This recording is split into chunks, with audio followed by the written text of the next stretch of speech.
Le sol autour de la ville croate de Petrinja tremble encore. Après un tremblement de terre qui a frappé la ville vers midi, heure locale, plusieurs autres ont provoqué davantage de ravages dans les bâtiments et semé la peur chez les citoyens. Une aide d'urgence a été presque immédiatement envoyée dans la région, dont 300 soldats de l'armée croate et des centaines de sauveteurs. Le président croate Milanović est également arrivé assez rapidement sur les lieux.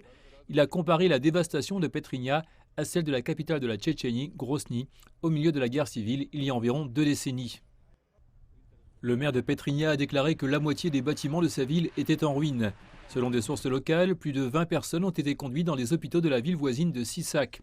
La capitale de la Croatie, Zagreb, a également été touchée, de nombreux bâtiments souffrant de dommages mineurs. Dans l'après-midi, le gouvernement a décidé de lever le confinement contre le Covid-19 afin que les gens puissent se déplacer librement pour aider la zone la plus touchée. Le tremblement de terre a été ressenti non seulement en Croatie, mais dans toute la région. Les bâtiments tremblaient même ici, à Belgrade.